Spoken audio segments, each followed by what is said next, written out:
बिस्मिल्लाहिर्रहमानिर्रहीम। अस्सलामुअलैकुम। ग्रेड 1 आज हम अपने तीसरे सेशन का आगाज़ करते हैं। आपको तीसरे सेशन में खुशामदीद कहती हूँ। मैं आपकी टीचर में से साइमा नसीर आपसे मुखातब हूँ। बेटा जी आज जो है हम करेंगे काम वो है सफ़ा नंबर 66 या 66 पे। यहाँ आप सबसे पहले CW लिखें। बेटा जी यहाँ आज आपकी डेट लिखें और आज की डेट उस साइड पे लिखनी है और दिन जो है वो इस साइड पे लिखने है। ठीक है, डेट आपने अपने राइट साइड पे लिखनी है और दिन जो है आज जो भी दिन है आपने इस साइड पे लिखना है। ठीक है, सबसे पहले हम जो डिस्कस करने लगे हैं, जो पढ़ने लगे हैं बेटा जी, वो मुज़क्कर मुअन्नस है। तज़कीर व तानीस भी कहते हैं, कवायद को कवायद भी कहते हैं। ठीक है, मुज़क्कर जैसे ये देखें, ये एक बॉय ने एक लड़के ने उठाया हुआ है और ये जो है कार्ड जो है ये एक लड़की या गर्ल ने उठाया हुआ है। जो मुज़क्कर हैं वो लड़के के पास है नाम और जो मुअन्नस है वो लड़की के पास है। सबसे पहले बेटा जी हम इनको पढ़ लेते हैं। भाई, अब्बू, अब्बू के ऊपर तशदीद है क्योंकि बे 2 बार पढ़ा जा रहा है। ठीक है, दादा, नाना, ताया। अब इनके मुअन्नस जो है वो इस लड़की के पास है। भाभी, बहन भी कह सकते हो, अम्मी, दादी, नानी और ताई।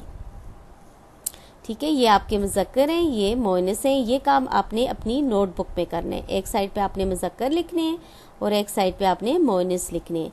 यहाँ जो है आपने जो करना है वो मैचिंग करनी है या मिलाना है। यहाँ लिखा हुआ है मिलाएं, ये देखिए लकीर के ज़रिए आपने मिलाना है। मुहम्मे में मुज़क्कर और मुअन्नस को मिलाएं। ठीक है, सबसे पहले हम आते हैं बाई को। बाई का जो है वो कहाँ जाएंगे, हम किस साइड पे जाना है, यहाँ से आना है आपने, यहाँ से इधर मिला देना है। और आपने बेटा जी डिफरेंट कलर पेंसिल यूज़ करें वो भी ठीक है, या आप पेंसिल यूज़ करें तो वो भी ठीक है। ठीक है, आप जो है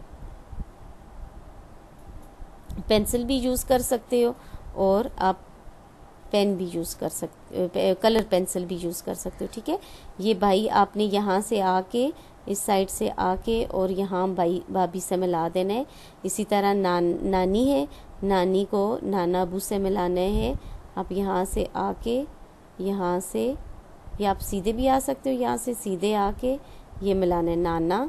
इस तरह ये ताई है, आपने इसको ताया अबू से मिलाना है। ये ताया है, ये आप इस साइड से भी जा सकते हो, इस तरह सीधा सीधा ये आपने मिलाना है। ठीक है, इस तरह अम्मी को अबू से मिलाना है, ये अबू है, और दादा को आपने दादी से मिलाना है। ठीक है, ये आपने जो ऊपर लिखा हुआ है ये आपने दोबारा लिखना है। ठीक है, ये है अबू चल रहे हैं। ये देखें चे के ऊपर भी ज़बर है, चिल, आप चिल या चुल नहीं लिख सकते। ठीक है, आप ऊपर पेश डालोगे चुल हो जाएगा, मीनिंग समझ नहीं आता। इस तरह ज़ेर डालोगे चिल रहे हैं तो आपका जुमले का मीनिंग या उसका मानी समझ नहीं आता, इसलिए आप ज़बर डालोगे तो चल रहे हैं। रे के ऊपर भी ज़बर है। हम घर जा रहे हैं। ठीक है, हम के ऊपर भी ज़बर है क्योंकि ज़ेर डालोगे हिम हो जाएगा और पेश डालोगे हुम हो जाएगा। ठीक है, इसलिए ज़बर ज़्यादा इसमें सही रहता है। घर जा रहे हैं। क्या डर लग रहा है, ज़ेर डालोगे डेर हो जाएगा, पेश डालोगे डोर हो जाएगा, दोनों की मीनिंग गलत हो जाएंगे। ठीक है, इसलिए क्या डर लग रहा है, ये आपने जो ये सारे चारों के चारों जुमले हैं ग्रेड 1, ये आपने अपनी बुक में इसी तरह नीचे जो लाइन दी गई है आपने इसमें। ग्रेड 1 आपकी तवज्जो को शुक्रिया। आज के लिए इतने ही काफ़ी है। अल्लाह पाक आपको अपनी हिफ्ज़-ओ-मान में रखे, तमाम मुसीबतों परेशानियों से दूर रखे। आमीन सुमा आमीन।